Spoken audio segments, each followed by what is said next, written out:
All right, guys, Freddie Fabricate here again, and today, very excited, as you could tell, guys. Today I have a cool project going on.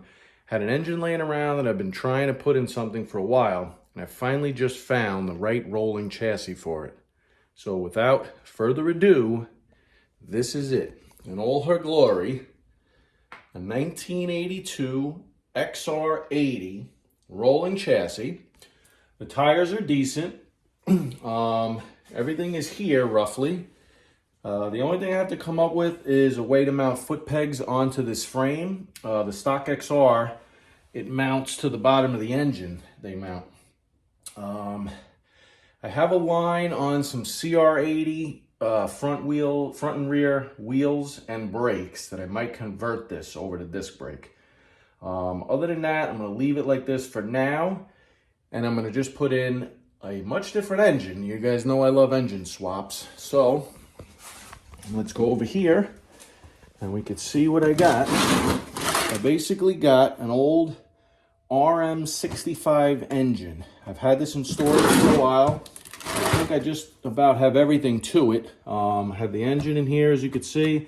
Have to find the cylinder. Lord knows where that went. Hopefully it's in this container. I have the pipe right here. And oh, there's the cylinder. I even got a hone for it. One single radiator, throttle, carburetor, I believe, spark plug. Yeah, so I bought the engine from this guy that, you know, he was planning on doing some sort of engine swap, and then it just never happened. Cylinder looks pretty good, piston looks great, so I'm hoping to just slap it back together. But I'm going to turn the camera around and I'm going to see how it fits in the frame as is, and then we'll figure out what we have to do next.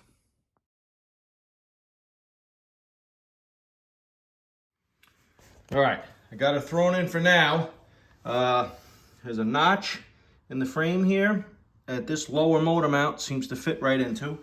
I'm hitting the swing arm right here, but I'm also jammed into the old XR front motor mounts. I left them in there because I was kind of hoping I might be able to trim them down or something to fit on the front, but they're very, very narrow. You can probably see here, the RM mount is all the way out here on both sides. So you can see right there, my thumb and middle finger are on the ends of the RM mount. The XR mount's very narrow. So my other problem I'm going to run into is that my RM pipe and cylinder for this engine exits out of the center. So basically that's gonna have to go like that. So probably gonna just have to cut the down tube and rework it to come into two down tubes coming down here, and then I'll make something up to catch to the lower motor mount. The original bike did not have a lower cradle, so I don't see any reason to reinvent the wheel here.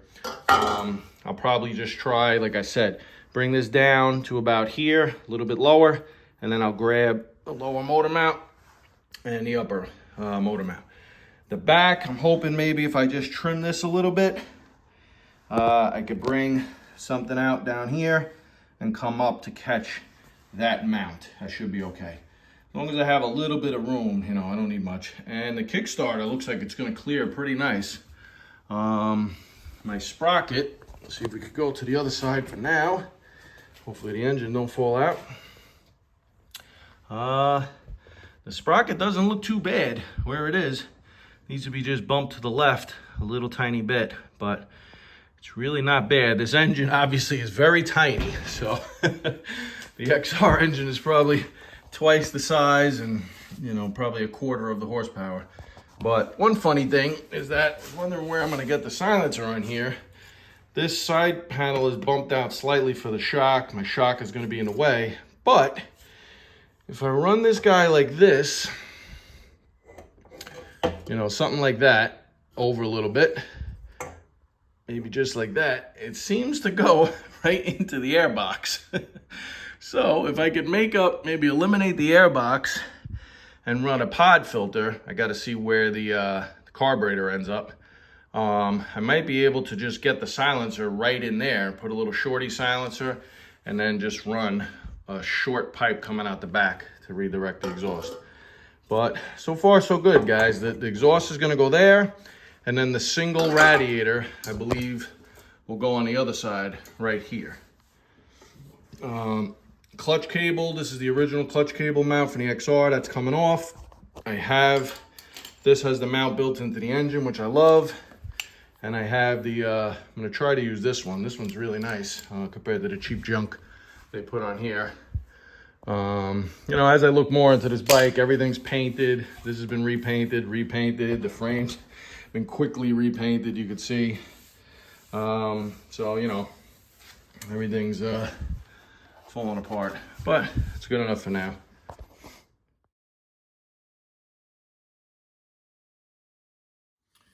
All right, guys, here's the cylinder we're working with. I just stuck the pipe in there for now. You can get an idea on how it's gonna fit in there. Cylinders are tiny on these. It looks like it kind of goes on an angle like that. So I might end up routing the silencer down low, maybe trim the number plate and run it down, make like a shorty right down in here somewhere. But that's basically how it goes. I do have to do the double down tubes like I said before, but the cylinder clears the tank by a mile, so that's not a problem. The next thing, that's roughly where it's gonna be. Looks pretty good in there, if I do say so myself. I just have to see if the carb is gonna clear. I'm really hoping it clears this single down tube backbone. If not, I'm gonna have to make that double tubed and then just go straight back and put like a air box or pod filter straight back. I was hoping to just pull the carb out and kind of give it a quick fit in there, but as you can see, this guy literally wrapped this thing like it was being dropped off of a mountain or something like that. So I'm gonna be here a while, but as soon as I get it unwrapped, I'm gonna go fit it on the bike. So we've come across some of our first obstacles here, guys. I stuck the carburetor in there and you can see it's basically in the intake. I still have to put the reed cage in there and the intake boot, which is gonna bring me to about back here.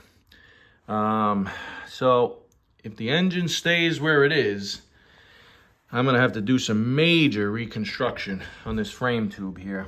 I think I have the room. I mean, once the airbox is out behind there, I don't see any reason why this can't be notched out.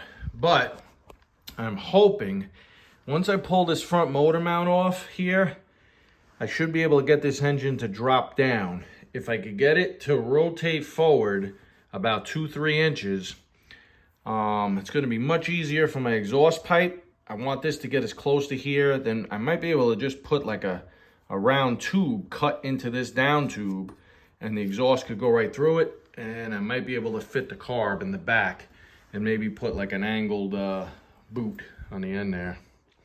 But it's looking pretty good so far. I'll try to get back a little bit, give you guys a shot.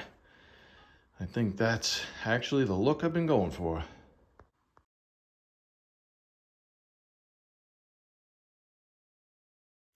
So I'm gonna mark on the frame here. When I had the engine in, if you guys remember, the swing arm pivot bolt in the back of the RM engine seemed to fall right into here. I wanna see if I could get it up to here, and obviously as close to the swing arm as possible.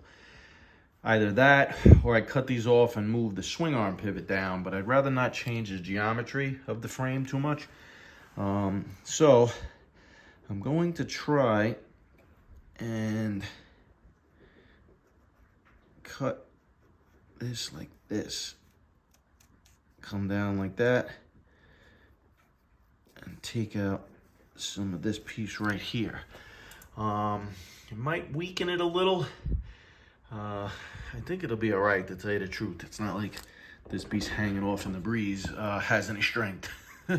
But worst case scenario, I could kind of plate this to the backbone if need be. But I'm gonna do this for now, kind of try to cut in just a hair. Or maybe not, it was actually pretty close right there. I might just bring this straight up.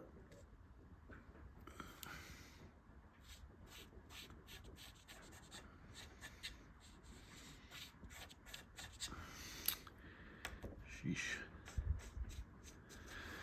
All right, well, you get the idea. I'm gonna cut that there, cut both sides, and then I'm gonna put the engine back in real quick and see where I'm gonna cut this guy, but it'll probably be somewhere around there.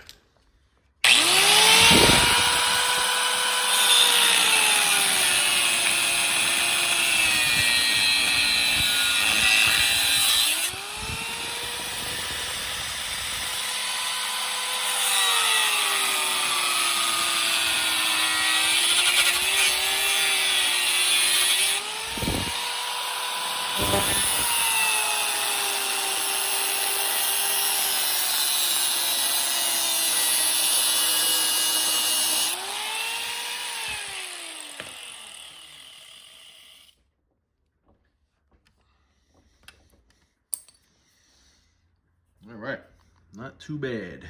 I'll do the other side real quick, and I'll throw the engine in for a quick mock-up. So I got the sprocket lined up as best I can for now.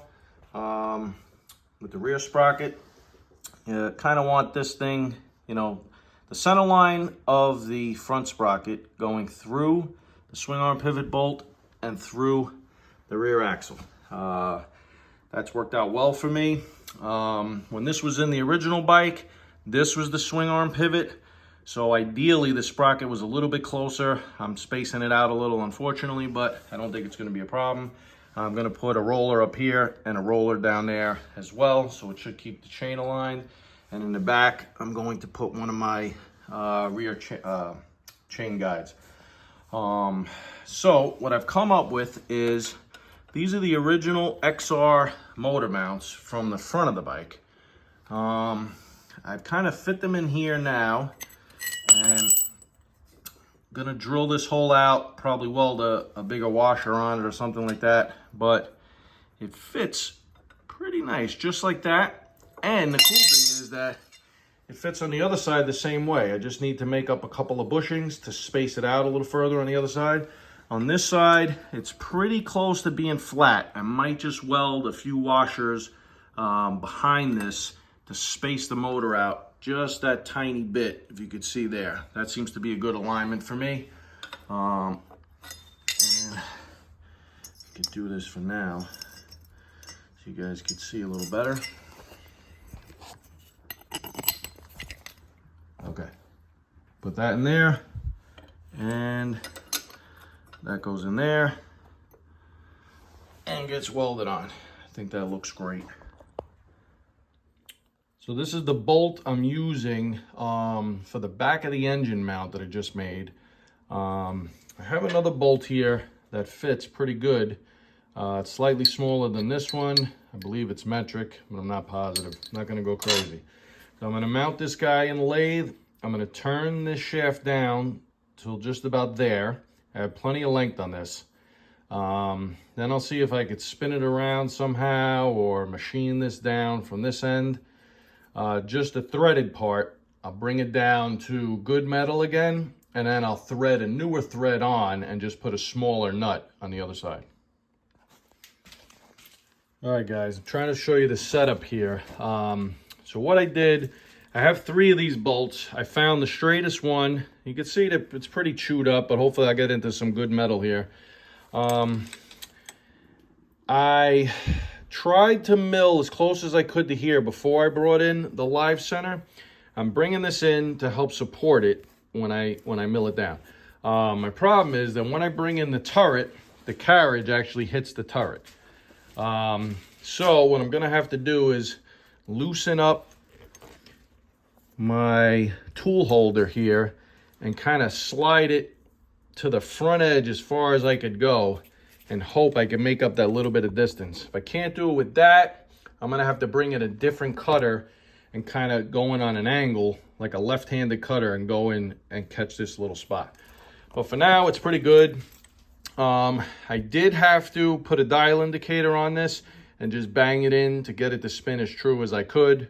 But that was really nothing. It wasn't that far out around. I drilled a little center punch in there.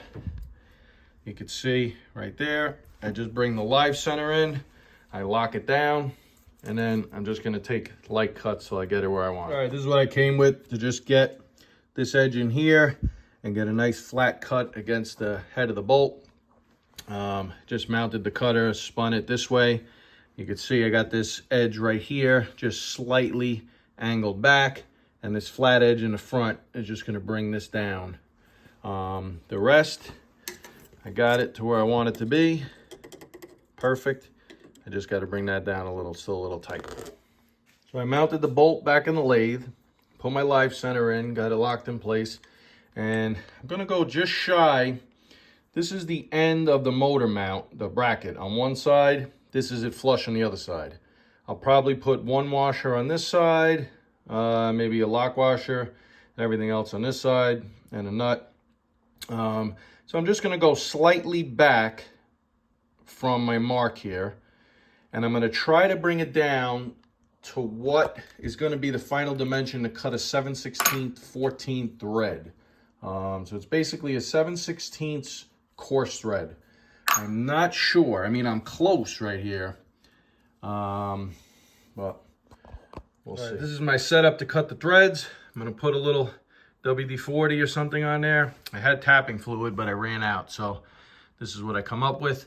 I kind of always mount the hand tapping stuff or hand die cutting stuff on the Bridgeport. It's the heaviest and most secure vise I have for now. My other bench vise is broken, but it shouldn't be a problem. I started on the backside right there just to get a good push on it and start to catch the threads. And then what I do is flip it around and I use this little guy to guide it down the shaft and keep it centered. Another thing, quick tip, you want to cut, you know, like half a turn and then back off, clear the threads. Then turn, obviously I got to do this with two hands once I get going. Cut half a turn, back, and clear the threads. I kind of do this on an angle like this so that the chips fall out as I go. I could do it straight up and down, but it's just a little easier for me to see from a side view and from a front view to make sure that I'm still straight.